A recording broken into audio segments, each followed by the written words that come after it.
बिस्मिल्लाहिर्रहमानिर्रहीम। अस्सलाम वालेकुम। कैसे हैं आप सब लोग। आज हम बना रहे हैं फुली पोटैटो लोडेड पराठा। ये बहुत ज़बरदस्त, बहुत मज़ेदार और बहुत क्रिस्पी होता है। आप ट्राई ज़रूर करें। इसके लिए मैंने लिए हैं 3 अदद आलू। इनको मैंने कर लिया है ग्रेट।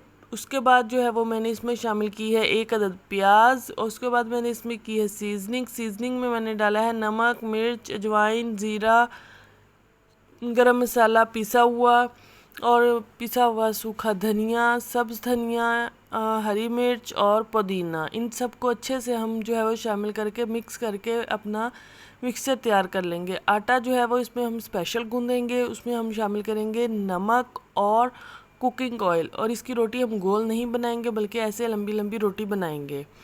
इसके फिर हम करेंगे, इस पे करेंगे, पहले खुश्का रोटी पे लगाएंगे। उसके बाद जो है वो हम इस पे घी लगाएंगे और उसके बाद इस तरह से 3 पोर्शन इसके कर लेंगे हाथ की मदद से। अब यहाँ पे जो है वो अगर आपको बहुत ज़्यादा पोटैटो इस रोटी में चाहिए तो आप जो है वो तीनों पोर्शन में आलू रख सकते हैं। इससे थोड़ा सा जो है वो आपका पराठा बड़ा हो जाएगा। आप इस तरीके से पराठा ज़रूर बनाइएगा। ये बहुत मज़े का बनता है, आपका बार बार खाने को दिल करेगा। इससे आपका पराठा ना तो फटेगा, ना ही आलू जो हैं वो बिखरेंगे, बल्कि जो है वो हमारा पराठा बहुत क्रिस्पी होगा और बहुत मज़े का बनेगा। अच्छा, दूसरा तरीका क्या है। दूसरा तरीका ये है कि आप इसी तरह से खुश्का लगाने के बाद जो है वो रोटी के 3 पोर्शन करेंगे हाथ की मदद से। और इसके 2 पोर्शन में हम जो है वो आलू रखेंगे और 1 पोर्शन में हम आलू सेंटर वाले में नहीं रखेंगे। इससे क्या होगा, हमारा पेड़ा थोड़ा सा छोटा होगा लेकिन हमें हैंडल करना आसान होगा। वैसे आपकी मर्ज़ी है, दोनों तरीक़ों से आप बना सकते हैं। आलू के पराठे बनाने के 101 तरीके हैं, लेकिन मुझे ये वाला तरीका जो है बहुत आसान और बहुत अच्छा लगा है।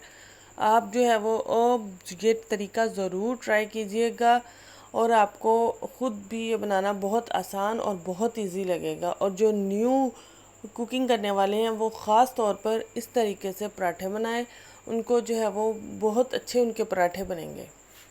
लीजिए जनाब, दोनों पेड़े हमारे तैयार हो चुके हैं। अब हम बेलते हैं रोटी और ये बड़ी आसानी के साथ रोटी बेली जाती है।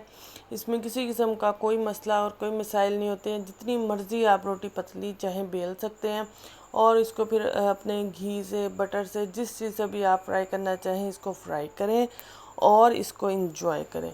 और अगर मेरे वीडियोज़ अच्छी लग रही हों तो मेरे चैनल को सब्सक्राइब करें, वीडियो को लाइक करें। Thank you very much.